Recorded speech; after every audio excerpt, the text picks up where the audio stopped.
Sabrina. Sabrina Victoria. Mine actually went the exact opposite of Charmin. I actually put about 20 pounds on when I left the toxic relationship I was in, and a lot of that was because I was working myself out. One, two times a day. I was restricting calories in order to find something I was good at. I was told on a daily basis that I was basically useless and dumb and an idiot. And having the accolades that would come to me because of my fitness, being thin, how did you do it? And pulling in the praise and the encouragement and the questions regarding my health was like what was feeding me as a person in order to feel any sense of goodness in my life. And I got down to a really scary weight for a really long time. I went bulimic for quite a few months, probably about 5 or 6 months, where I couldn't work out as much as I was because schedules changed. So then the only way to alter my weight was to eat and then puke in order to stay that ideal weight that was bringing me the power that I felt, and it was the only place in my life where I felt like I was doing well because it was the only thing that he couldn't punish me for. It was the only thing that he couldn't like knock me for or tell me that I was doing it wrong. And I really came to an understanding afterwards that, and I didn't even know it while it was happening. I wasn't like in it thinking I'm gonna work out and try to burn 1,200 calories today. Like I would actually have goals of like trying to burn off everything that I ate, even though I barely ate anything. And it really got super unhealthy. And it wasn't until I left and I slowed down, much like what Leanne was saying, where she was like, I felt like I was in a constant, like, I don't exactly remember the word she used, but it was something that made me feel like this and that I related to. And once I got to slow down and have my own space and my own haven and my and a quiet home is when I really started to realize like, hey, I don't need to be, working out like a fiend. I don't need to be restricting my calories like this. And then finally, through COVID and I broke my leg, I've now gained more weight. But, for that short time afterwards, I felt like good. I felt so good and so healthy in my body and didn't feel like I was fiending for attention or for power from anywhere because I felt safe where I was. So it can go either way. Absolutely. Everyone deals with it differently. Anything else, Tori? No, thank you. No problem. And we have Leanne. Hi. Yes, I've so enjoyed this conversation today. I'm Leanne Lazar. I am a dating and relationship coach for single parents, and I cover everything from divorce, relationships, co-parenting. I really lean into the co-parenting thing as well because it's a dynamic that when you are dating or when you are considering a new relationship, it's an added layer. And making sure everyone feels good and you're making the right decisions coming from a very clear place. Um, and in my experience, I've been divorced for almost 4 years now, and my kids are really thriving. I have a really phenomenal co-parenting relationship with my ex-husband. We are in a really great relationship. It's one that I envisioned and I believe manifested, as we've all been talking about that. A lot of us on here are very energetic in our thoughts and our mindset, and I completely believe that I created it, not only by manifesting it and envisioning it, but also making decisions and choices with my actions and my words and how I was communicating to allow for that to come in. And it took a while. It was never terrible, but it was stressful for periods of time. But we're very close. I really love the relationship that we now have.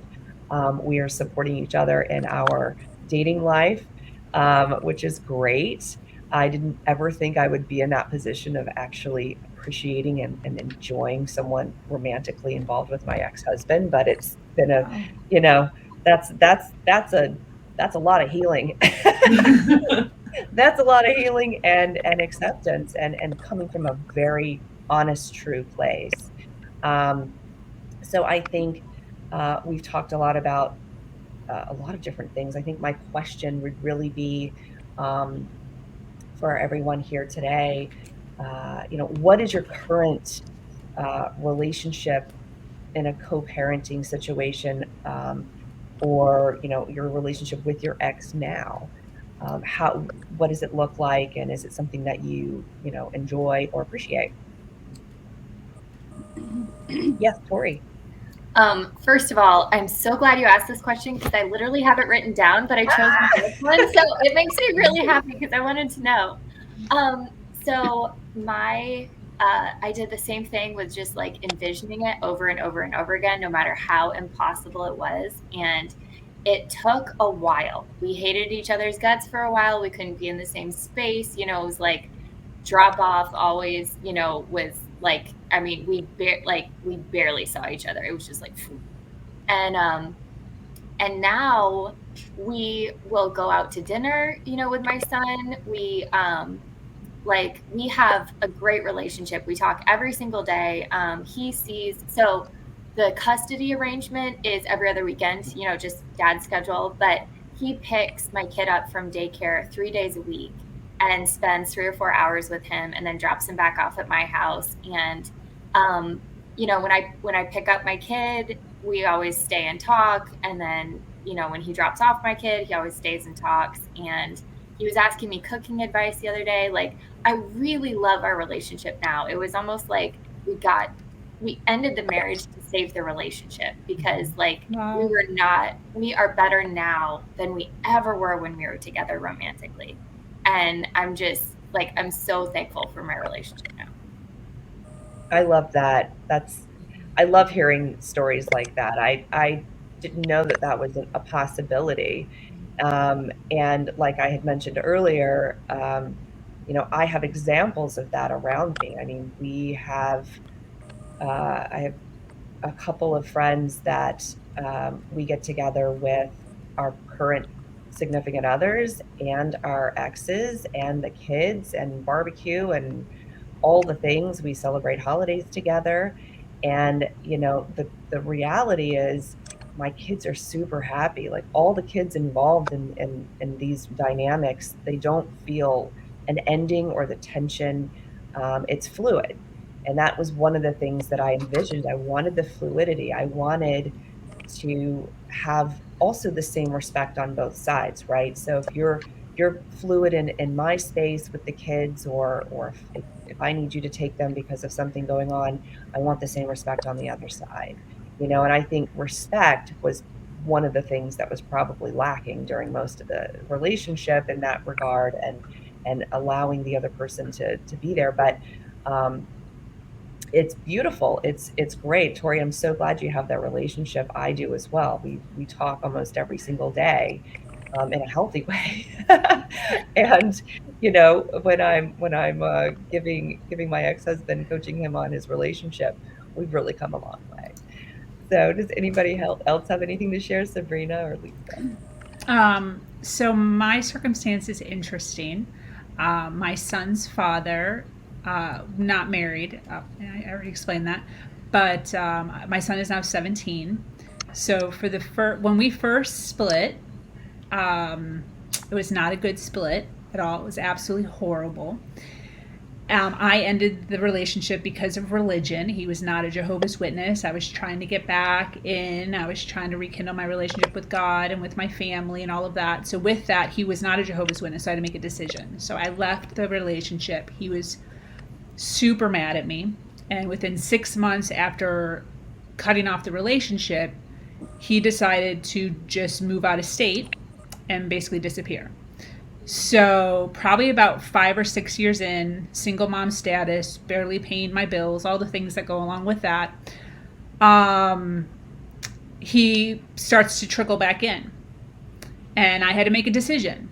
Am I going to allow this or am I not going to allow this?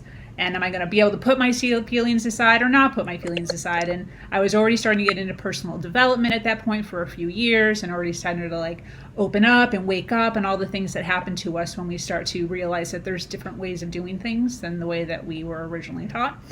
So I decided to open up and be fine and talk and speak and be normal. And he started to hang out with my son. And my son is probably like 5 or 6 at this point. 11 years, now my son's 11, so we've been good now for a few years. I start to press my son's father for child support. He hadn't paid me child support that entire time, 0 money, although he was seeing him pretty regularly. And in reaction, I guess, to me pressing him on like, hey, can you throw me a bone here? He had just recently met somebody, was engaged. Her son had a child. He decided to just kidnap my son. Just like one summer was like, hey, can I take him camping? And I was like, yeah, sure, because everything was fine. And then he just didn't give him back.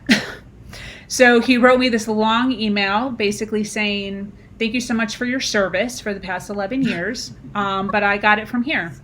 And I, of course, had an absolute meltdown. I was by myself. I had no family, no friends around me. And I didn't know where he lived because he had just moved in with his now fiance. And he cut me off of all social media. It was this whole thing. Went through the court system, cost me $18,000, this whole thing. I obviously hated him. Like I wanted to, I've never understood, and I'm like saying this out loud, I probably shouldn't, but I've never really understood how people could like kill people. You know, like how could you kill a person that you once loved? How could you like murder someone? And literally in those first few months of just the ridiculousness that comes with divorce, but in this case it was child custody. He was fighting me for full custody, just out of the blue. I wanted to murder him. Like I literally wanted him to die. And I was just broken on so many angles. And to go from like, everything was fine on a Saturday, and then Sunday, the whole thing just turned, and I realized the manipulation. I realized he had this whole thing planned for a while. The things and the games that he played during that whole thing were just ridiculous. And again, I was stuck with, I have a choice, again, on whether or not I'm going to go this route or this route.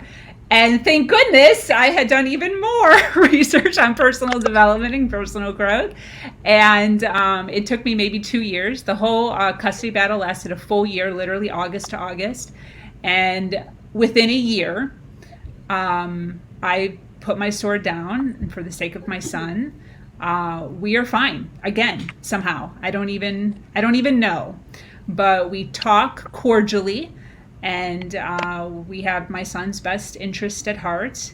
And it just goes to show that you have the capability if you really want to. If you really want to. It's intense, though. Takes some soul searching. Yes. And a lot of forgiveness. A lot of forgiveness. Yeah. We've never talked about it. It's never been a discussion. I just decided that I wasn't gonna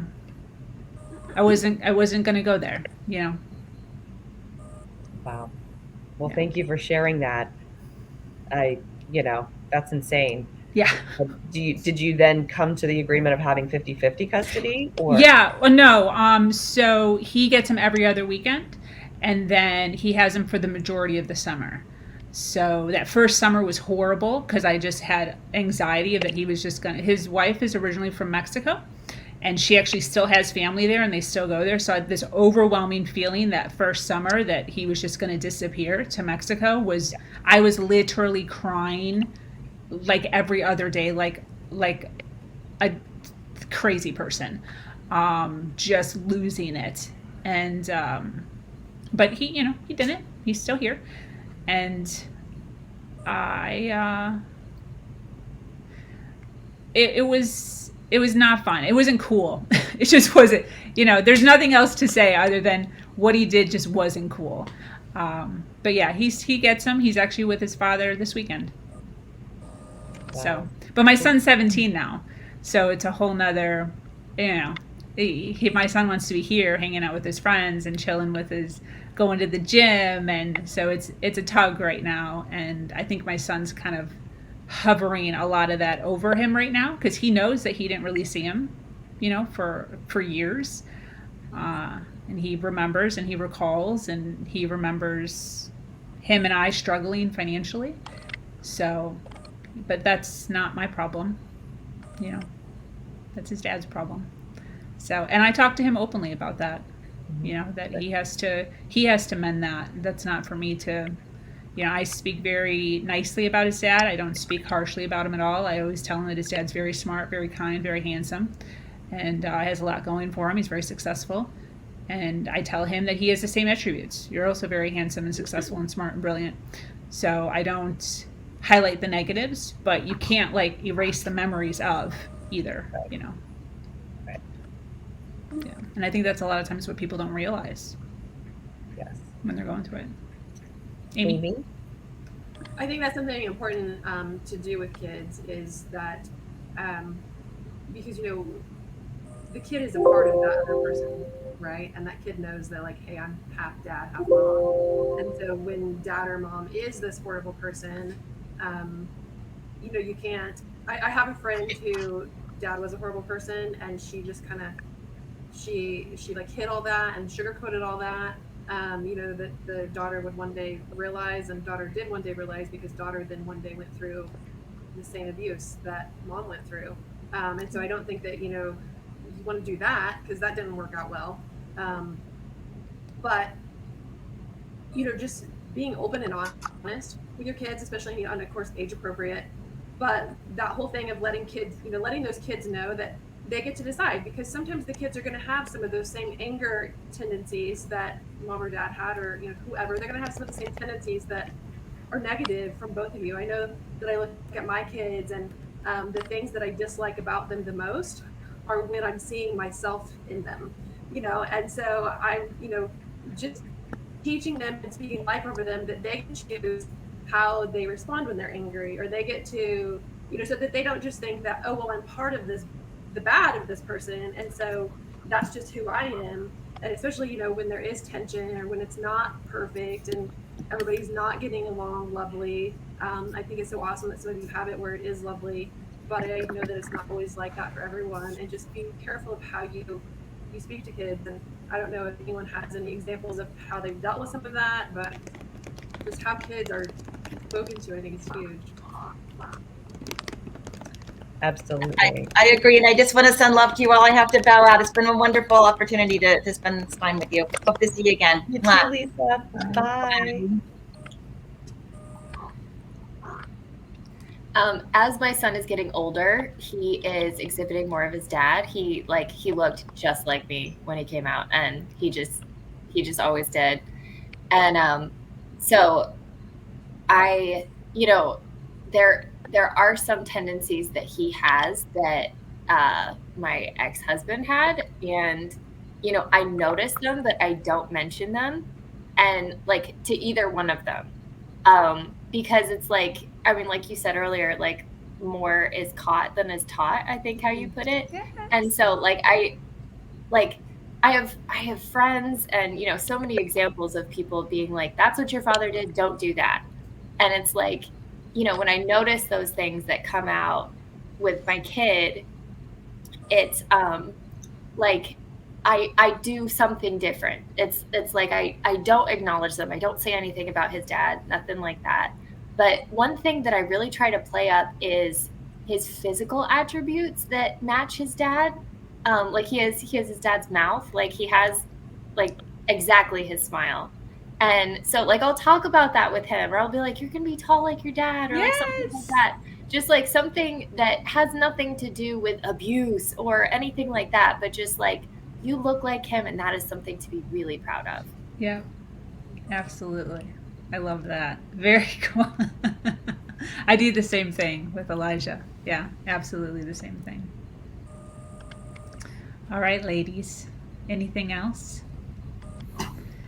We have worked through everybody. This was a great amount of people because it's literally 2 hours. I can't even imagine if we would have had more. So this was absolutely great. Does anybody have any more, any closing thoughts? I think that, this has been, I really enjoyed this roundtable discussion. I think that the amount of people on here allowed us to go a little bit deeper and share a little bit more 100. of our own experience and really thoroughly, answer and respond to things. And I so enjoyed everyone sharing their experience, their story, being vulnerable, putting it out there, and also, supporting other women and just and being there for everyone else that's potentially going through something. And I think that collectively we represent, change on the other side. Divorce is not terrible. It's not fun to go through. It's definitely challenging. That you're strong enough, you are worthy, you do have, you're worthy of whatever life you want to create, and everyone's going to be okay. Just dive into personal growth, dive into meditation and support and helping yourself, and your next phase of your life will soon start to blossom. So thank you for having us, Sabrina. Yes. Anybody else? I just want to gush a little bit. Like, when I first got like the email to talk about, divorce, like divorce is such a negative, like it has so many negative connotations. And so I was like a little bit nervous just because I am so thankful for my divorce. Like I feel like, as bad as it was in spots, like I just feel like it was such a great experience, and I'm so glad that I went through it and like all those things. And so I was like a little nervous coming on here, but this has been like so uplifting and encouraging, and like stories of triumph over and over. So I'm so thankful for, number one, you, Sabrina, having this platform and having this goal of like, the idea of triumph after hardship and all this stuff. And then all of you guys for bringing that energy to it as well. 100%. I agree with Corey. Like, I was a little nervous, but it's been such a positive thing. Just love you, Sabrina. Well, listen, it wouldn't be anything if it wasn't for you guys. So, I do, sorry if I get emotional, I do have a dream here of what I'm trying to create, and it wouldn't at all be possible if it wasn't for ladies like you who are willing to come on and share bits and pieces of your story in order to be there and to encourage other women out there. So, the whole process is a cycle basically, and the end that I see is being able to, 5-10 years from now have females that are listening now who 5 years later can come on and say, because you started this podcast, because of Leanne, because of Marie, because of Tori and Christine and Amy and Lisa and Sharman, I heard that. And now 5 years later, I'm here now speaking with you, and I'm able to share my story. And it starts with this, it starts with us and opening up and sharing the things that we've gone through that you don't necessarily want people knowing the itty bitties about, but helping people realize that it's going to be okay. And there are people that have gone through what you've gone through previously, and we're still here, and we're still standing, and we're shining bright. Because a lot of times when you're in that darkness, it's hard. It's hard to see anything other than darkness. And, having you guys share your stories gives people just that little bit of light that they need. And I just want to say, I think when you're in the darkness, for most people at some point, we go into shame, and we go into this feeling of, I am broken. It is my fault. I have created this. And you are not alone. You are not the first person to go through what you're going through, and you're not the last. And each of our stories is individual, but also universal. So please know that there is help for you. There are women out there to support you. There are resources. And even if you are struggling financially and you can't afford a therapist or a coach, there are free resources, in terms of people, but also platforms like this. Go to your library, find a book, read other women's stories, because their stories are your story, and you are so much stronger than you think. Absolutely. Absolutely. And I love that you're saying that, because one of the things that I want, as I'm building out the website for the podcast, one of the things that I do want is to be able to have a whole tab just filled with help, hotlines, and charities, and places that these people can go. When I was going through my stuff, I had no help from anybody. I was so naive to the world, because of my bubble of religion. I didn't know that there was things and places that you could call and do and go to.